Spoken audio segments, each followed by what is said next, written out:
स्वागत दोस्तों, आगे सामने मौजूद में चलेंगे। सबसे पहले सबसे बड़ी घटना को बताएंगे दोस्तों, जहां पर तमिलनाडु के मुख्यमंत्री थालापति विजय ने कांग्रेस पार्टी से किया था वादा दोस्तों, और एक महीने के अंदर ही वादा निभा दिया गया है। बताएंगे कांग्रेस पार्टी को एकमात्र कौन सी सीट दी है थालापति विजय ने चुनाव लड़ने के लिए दोस्तों। इसी के साथ में चलेंगे एक और बड़ी अपडेट, जहां पर अचानक से डीके शिव कुमार पहुंच गए पूर्व प्रधानमंत्री से मुलाकात करने के लिए दोस्तों। इसके बाद एचडी कुमारस्वामी की धड़कनें बढ़ने वाली है। बताएंगे डिटेल में क्या है पूरी अपडेट दोस्तों, और कैसे एक बड़ा समीकरण साध रही है कांग्रेस पार्टी और कर्नाटक में हमेशा हमेशा के लिए सरकार में बने रहने का समीकरण, या एक तरीके से कहिए तो जैकपॉट हाथ लग रहा है कांग्रेस पार्टी के दोस्तों। इसी के साथ में ममता बनर्जी के हाथ से तृणमूल कांग्रेस पूरी तरीके से निकल चुकी है दोस्तों। इसके पीछे बताएंगे क्या तर्क है जिससे कहा जा सकता है कि ममता बनर्जी के पास अब उनकी पार्टी नहीं बची है। उनको शुरू से एक एक ईंट जोड़कर या तो पार्टी बनानी पड़ेगी या अपनी पुरानी पार्टी कांग्रेस पार्टी में वापसी करनी पड़ेगी। अगर आप भी मानते हैं दोस्तों कि ममता बनर्जी का संघर्ष और ज्यादा बढ़ने वाला है, और अगर ममता बनर्जी कांग्रेस पार्टी में शामिल हो जाती है तो बंगाल के अंदर कांग्रेस पार्टी की सरकार और ममता बनर्जी फिर से मुख्यमंत्री बन सकती है। अगर आप भी मानते हैं कि ममता बनर्जी को कांग्रेस पार्टी में वापसी करनी चाहिए और पार्टी की जिम्मेदारी लेकर पार्टी को बंगाल के अंदर फिर से खड़ा करना चाहिए, तो इस वीडियो को लाइक करके लाल बटन दबाकर चैनल को सब्सक्राइब करके बेल आइकन दबाकर कमेंट बॉक्स अपनी राय जरूर लिखकर बताएगा दोस्तों। ज्यादा से ज्यादा वीडियो को शेयर कीजिएगा। चलते हैं सबसे पहले सबसे बड़ी ब्रेकिंग न्यूज अपडेट की तरफ, जहां पर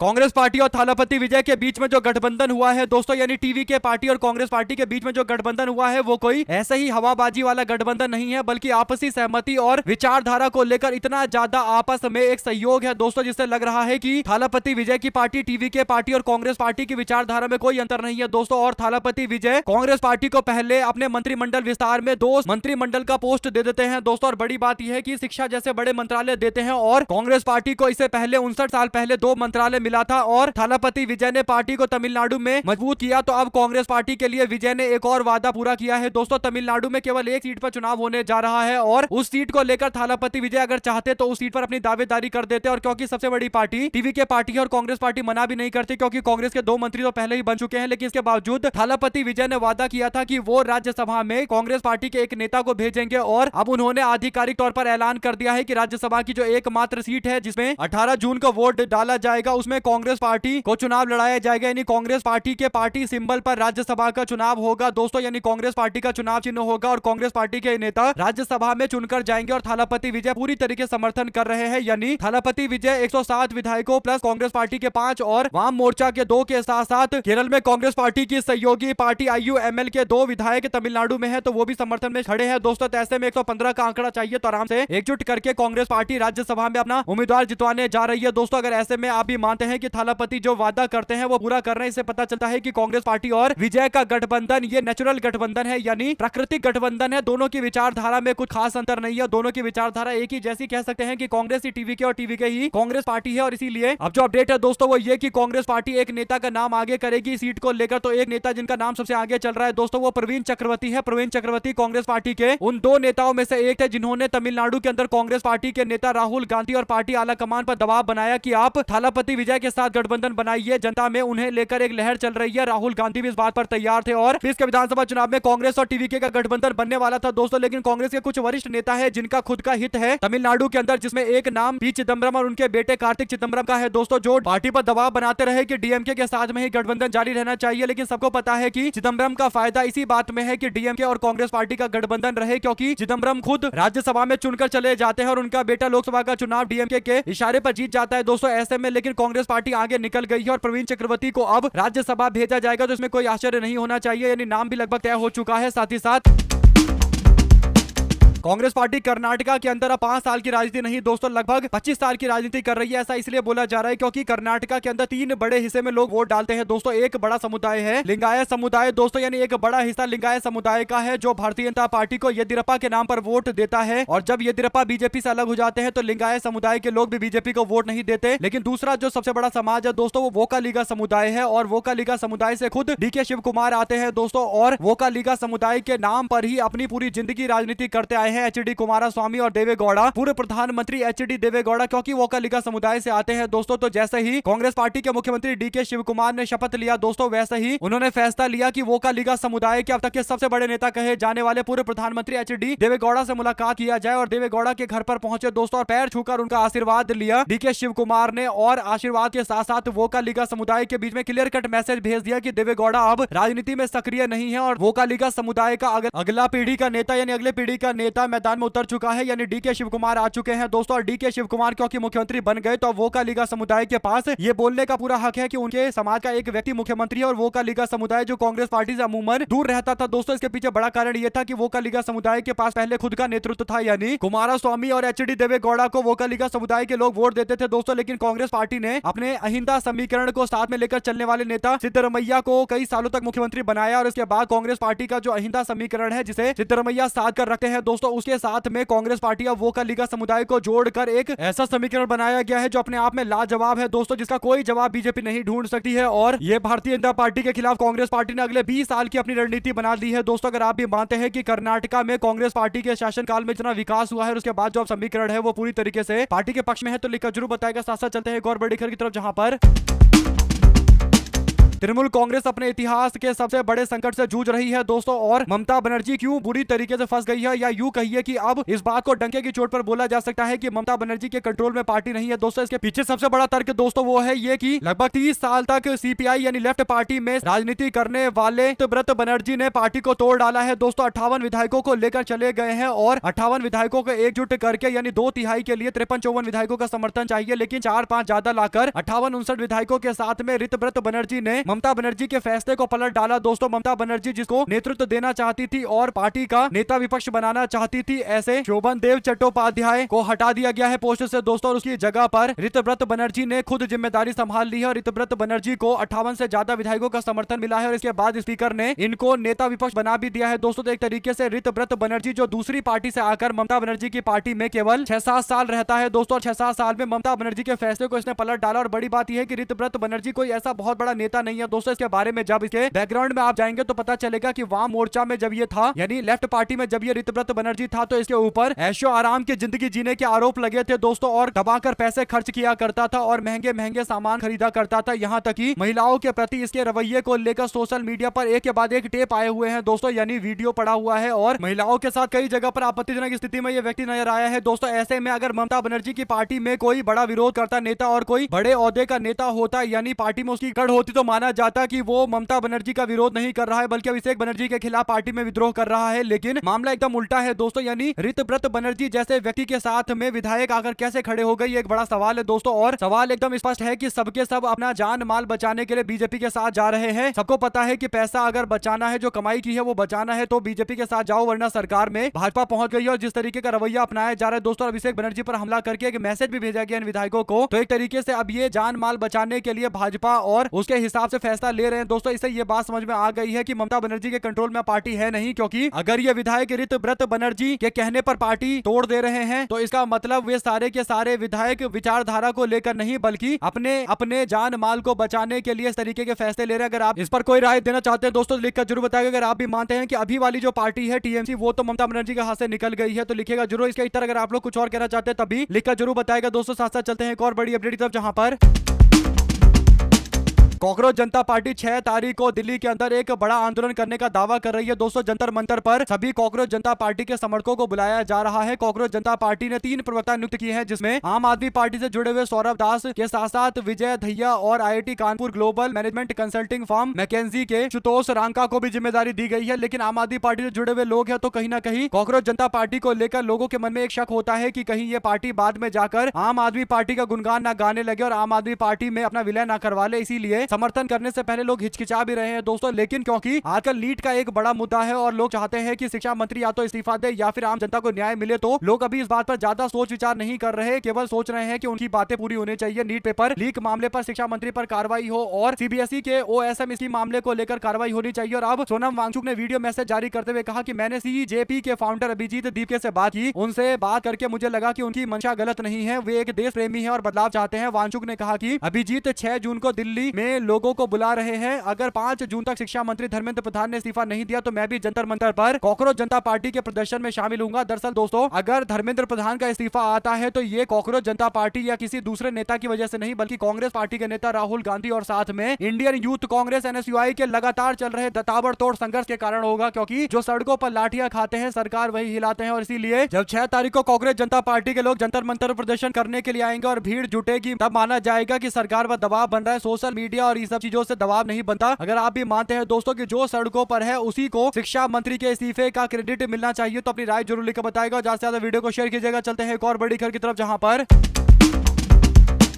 कांग्रेस पार्टी ने डीके शिव कुमार को अपना मुख्यमंत्री बनाया दोस्तों। लेकिन कांग्रेस साफ साफ इस बात को जानती है कि पार्टी का जो मजबूत सबसे बड़ा वोट बैंक है वो अहिंदा वोट बैंक है, और इसीलिए कांग्रेस पार्टी किसी भी तरीके से दलित समाज के व्यक्ति या फिर ओबीसी वर्ग के किसी भी व्यक्ति या अल्पसंख्यक समाज के किसी भी व्यक्ति को अपने से अलग नहीं करने देना चाहती है दोस्तों। इसीलिए पार्टी की तरफ से जो पूरी लिस्ट जारी की गई है मंत्रियों की, उसमें डीके शिव कुमार मुख्यमंत्री और जी परमेश्वर जो दलित समाज से आते हैं दोस्तों उनको उप मुख्यमंत्री बनाया गया है। के एच मुनियप्पा को मिनिस्टर बनाया गया है। के जे जॉर्ज जो अल्पसंख्यक समाज से आते हैं उनको जिम्मेदारी दी गई है। एमबी पाटिल को रामलिंगा रेड्डी और सतीश जारकीहोली के साथ साथ कृष्णा बैरीगौड़ा को और प्रियांक खड़गे जो दलित समाज से आते हैं उनको जिम्मेदारी दी गई है। यतींद्र सिद्धरमैया के साथ साथ कई और लोगों का नाम है दोस्तों। लेकिन इसमें एक बात जो क्लियर है वो ये कि कांग्रेस पार्टी अपने मंत्रिमंडल का विस्तार आगे और करने जा रही है, जिसमें मुस्लिम समुदाय के मंत्री को भी जोड़ा जाएगा। तो कांग्रेस पार्टी का अपना पुराना समीकरण अभी भी मजबूत है। आप लोग अपनी राय जरूर लिखकर बताएगा दोस्तों। साथ साथ चलते हैं एक और बड़ी अपडेट की तरफ, जहां पर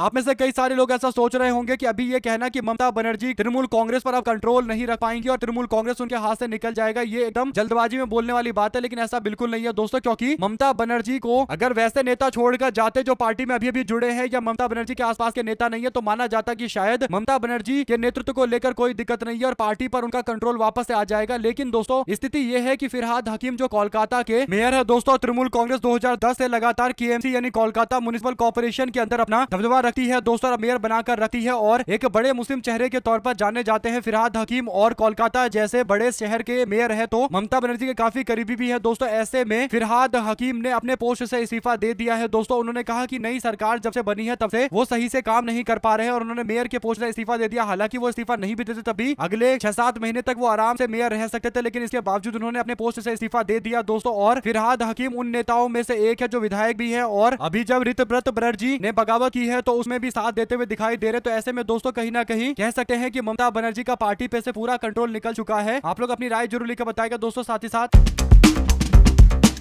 इसमें एक और बड़ी बात यह है दोस्तों कि पश्चिम बंगाल के अंदर हस्ताक्षर अभियान के बीच में तृणमूल कांग्रेस के महासचिव अभिषेक बनर्जी ने विधानसभा के जो स्पीकर है रथिंद्र बोस उनको एक चिट्ठी लिखी और उनसे कहा कि शोभन देव चट्टोपाध्याय को विपक्ष का नेता नियुक्त किया जाना चाहिए और मैंने इससे पहले ही लिखकर दे दिया है, इसमें कोई बदलाव नहीं होना चाहिए। लेकिन इसके बावजूद स्पीकर ने उनकी बात को नहीं माना दोस्तों। कुल मिलाकर अभिषेक बनर्जी की बातों को नहीं मान रहे स्पीकर, जबकि ऋतव्रत बनर्जी की सारी बातों को मान रहे हैं। इसका मतलब कहीं ना कहीं भारतीय जनता पार्टी का भी सीधा हाथ है दोस्तों। तो इस बात से तो मना नहीं किया जा सकता कि बीजेपी ने ये फूट पड़वाई है, लेकिन सवाल घूम फिर कर यही है कि ममता बनर्जी की पार्टी में अगर कोई बड़ा नेता फूट करता यानी उस तरीके का एक नेता होता जिसका पार्टी में पहले से दबदबा है, तो माना जाता कि हो सकता है विचारधारा को लेकर पार्टी में कुछ आपस में तनातनी हो गई हो। लेकिन दोस्तों मामला एकदम उल्टा है। एक ऐसा नेता जिसको कोई जानता भी नहीं था और जो उल्टे सीधे कांड में पकड़ा जाता था, उस व्यक्ति ने ये पार्टी के अंदर बगावत की है, तख्ता पलट किया है, जिसे लेकर अब ममता बनर्जी के नेतृत्व को तृणमूल कांग्रेस के अंदर स्थापित करना वापस से लगभग नामुमकिन जैसी स्थिति है। आप लोग इस पर अपनी राय जरूर लिखकर बताएगा। ज्यादा से ज्यादा वीडियो को शेयर कीजिएगा दोस्तों। साथ साथ चलते हैं एक और बड़ी खबर की तरफ, जहां पर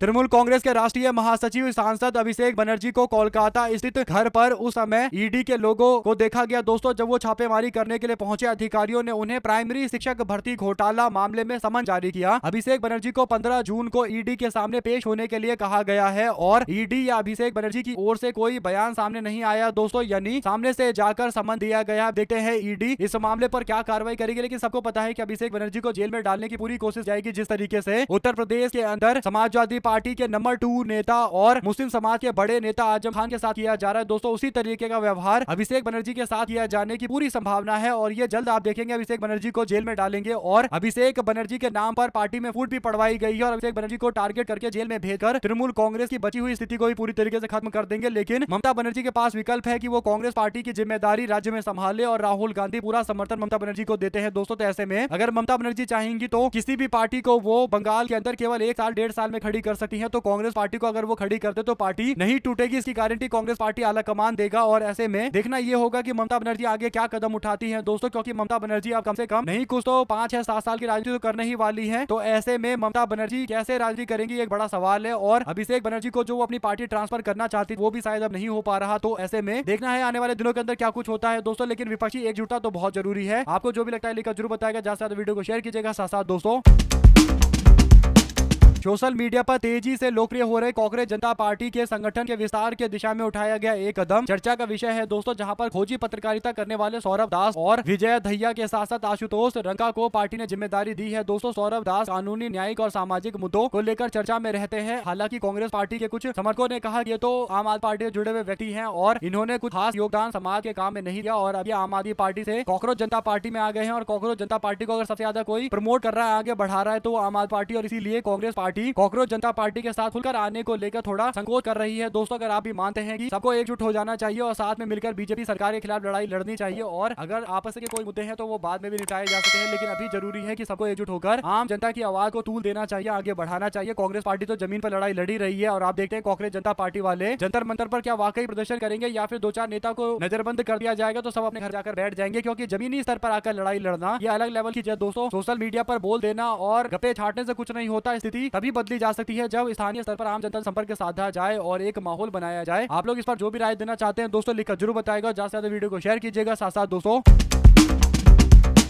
कांग्रेस ने सवाल किया कि शिक्षा मंत्रालय के अक्षमता और भ्रष्टाचार के सबूत सामने आने के बावजूद प्रधानमंत्री नरेंद्र मोदी धर्मेंद्र प्रधान को क्यों बचा रहे हैं, किसके संरक्षण के चलते ये सब हो रहा है। पार्टी महासचिव जयराम रमेश ने यह भी कहा कि शिक्षा मंत्रालय और सीबीएसई के स्तर पर जवाबदेही स्पष्ट रूप से नहीं दिखाई देती है, यानी अभाव दिखाई देता है जवाबदेही का। रमेश ने एक्स पर पोस्ट करते हुए कहा कि सीबीएसई के जो शीर्ष अधिकारियों को भले ही स्थानांतरित कर दिया गया हो, यानी ट्रांसफर कर दिया गया हो, लेकिन उसका कुछ फर्क नहीं पड़ रहा क्योंकि कड़ी कार्रवाई की मांग की जा रही है और ये लोग केवल जैसे तैसे एक दूसरे को बचाने की कोशिश कर रहे हैं, यानी ना तो मंत्री के ऊपर कोई कार्रवाई हो रही है, ना किसी अधिकारी पर कोई कार्रवाई हो रही है, केवल ट्रांसफर कर करके एक दूसरे को बचाने की कोशिश कर रहे हैं। ऐसे में दोस्तों सीबीएसई और शिक्षा मंत्रालय के जवाबदेही में आ रही कमी के मामले को लेकर जोर शोर से उन्होंने मुद्दा उठाया है और भ्रष्ट और अक्षम के साथ साथ संवेदनहीन शिक्षा मंत्रालय पर निशाना साधा है। दोस्तों इसी के साथ में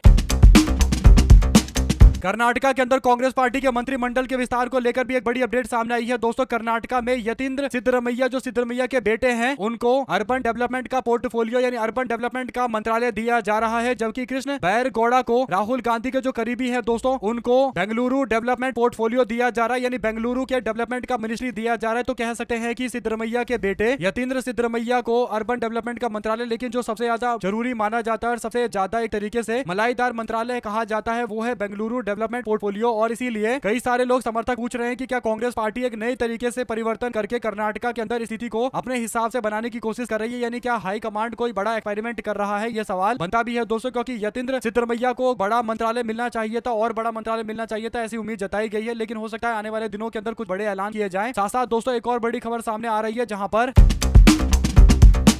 शिक्षा मंत्रालय के नाक के नीचे या शिक्षा मंत्री के नाक के नीचे इतना बड़ा कांड हो गया तो मंत्री का इस्तीफा तो होना चाहिए, ये मांग करते हुए कांग्रेस जनता पार्टी के द्वारा आंदोलन शुरू किया जा रहा है। तो इस पर अलग अलग पत्रकारों के द्वारा अपनी राय रखी गई है दोस्तों। और अभय दुबे कहते हैं कि देश के अंदर जो युवा भारतीय जनता पार्टी सरकार के पेपर लीक से परेशान है वे एक नए आंदोलन की ओर आगे बढ़ रहे हैं और कांग्रेस जनता पार्टी उस आंदोलन को लीड कर सकती है। सरकार ने सिर्फ सीबीएसई प्रमुख का ट्रांसफर किया, ट्रांसफर कोई सजा नहीं होता, ये केवल दिखावटी कार्रवाई होती है और अभी पूरे देश में छात्रों के अंदर गुस्सा है। अगर ये गुस्सा बरकरार रहा तो सरकार को धर्मेंद्र प्रधान का इस्तीफा तो लेना ही पड़ेगा। ऐसे में दोस्तों अगर आप भी मानते हैं कि धर्मेंद्र प्रधान का इस्तीफा तो मिनिमम है, उसके आगे भी बात बढ़ेगी तो अपनी राय जरूर लिखकर बताएगा। साथ साथ पश्चिम बंगाल के अंदर अखिल भारतीय तृणमूल कांग्रेस यानी एआईटीसी ने बड़ा संगठनात्मक फैसला लिया है दोस्तों और राज्य की सभी पार्टी समितियों और सभी फ्रंटल संगठनों को तत्काल प्रभाव से भंग कर डाला गया है। दोस्तों जो अपडेट है वो ये कि पार्टी ने ये खबर दी है और कहा है कि आत्ममंथन करने की जरूरत है और इसीलिए पार्टी ने फैसला लिया है प्रदर्शन की समीक्षा की जाएगी, संगठनात्मक मूल्यांकन की व्यापक प्रक्रिया शुरू की जाएगी। इस समीक्षा के आधार पर मूल संगठन और सभी फ्रंटल संगठनों की नई संरचना का गठन किया जाएगा, जिसकी घोषणा उचित समय पर की जाएगी। तृणमूल कांग्रेस ने कहा कि पार्टी भविष्य की चुनौती का सामना करने के लिए संगठन को और मजबूत करने के लिए पूरी तरीके से प्रतिबद्ध है। ऐसे में दोस्तों तृणमूल कांग्रेस के द्वारा अपने फ्रंटल संगठन को पूरी तरीके से डिसमेंटल करके यानी पूरी तरीके से हटाकर नए तरीके से गठन करने का जो फैसला लिया गया है ये लिया गया है क्योंकि पार्टी के अंदर पहले ही गुटबाजी इतनी ज्यादा हो गई कि पार्टी के कई सारे नेता पलटी मार गए। दोस्तों ऐसे में आप लोग अपनी राय जरूर लिखकर बताएगा इस पूरे मामले पर। साथ साथ दिल्ली की होटल में आग को लेकर वर्ल्ड मीडिया के द्वारा रिपोर्टें दी गई। दोस्तों कई सारे मीडिया में लिखा गया कि भारत के अंदर इमारतों में सुरक्षा की कोई गारंटी नहीं है, यानी देश के अंदर सरकार के काम करने के तरीके को लेकर अब अंतरराष्ट्रीय स्तर पर चर्चाएं हो रही है। दोस्तों दोस्तों ऐसे में भारत का पर्यटन और ज्यादा कमजोर हो सकता है, यानी जो विदेशी भारत घूमने आते हैं दोस्तों वो और ज्यादा डर जाएंगे जब देखेंगे कि इस तरीके से होटलों के अंदर आग लग जा रहा है और इसमें कई सारे विदेशियों की मौत हो जा रही है। इस मामले को लेकर दोस्तों अब कहीं ना कहीं भारत की छवि और ज्यादा खराब हुई है, खासकर टूरिज्म से जुड़े मामले को लेकर। अब इस पर बीजेपी सरकार को जवाब देना चाहिए और जिम्मेदारी तय करनी चाहिए कि आखिर कौन था जिसने फायर ऑडिट किया था इस पूरे बिल्डिंग को लेकर और कहा था कि आग को लेकर यह मामला सुरक्षित है। आप लोग अपनी राय जरूर लिख बताएगा दोस्तों। साथ साथ कांग्रेस पार्टी उत्तर प्रदेश के अंदर अलग अलग सीटों को लेकर अपनी दावेदारी पूरी तरीके से टटोल रही है दोस्तों। कांग्रेस पार्टी संत कबीर नगर के खलीलाबाद, बस्ती के हरैया और सिद्धार्थनगर के शोहरतगंज सीट पर अपनी दावेदारी कर रही है दोस्तों। गोरखपुर की बांसगांव और सजनवा सीट कांग्रेस पार्टी मांग रही है समाजवादी पार्टी से और गोरखपुर ग्रांट पर कांग्रेस पार्टी गठबंधन में अपना दावा कर रही है। तो कुल मिलाकर कांग्रेस पार्टी लगभग 70 सीटों के आसपास अपना दावा कर रही है दोस्तों। देखना यह होगा कि क्या उत्तर प्रदेश के अंदर अखिलेश यादव समाजवादी पार्टी कांग्रेस पार्टी को 70 या 100 जितनी भी सीटें डिमांड की जा रही है उतनी देंगे या फिर और कम देंगे। जो भी अपडेट इससे जुड़ी आती रहेगी दोस्तों आप लगातार पहुंचाते रहेंगे। लेकिन एक बात जो खुलकर बोला है अखिलेश यादव ने कि जीतना ज्यादा जरूरी है और इसीलिए कह सकते हैं कि गठबंधन में चर्चाएं काफी ज्यादा होगी और लगभग 4 महीने 5 महीने पहले ही ऐलान कर दिया जाएगा दोस्तों, क्योंकि राहुल गांधी और अखिलेश यादव जो दखल देंगे तो स्थिति अपने आप ही क्लियर हो जाएगी। आप लोग की जो भी राय है लिखकर जरूर बताएगा। ज्यादा से ज्यादा वीडियो को शेयर कीजिए।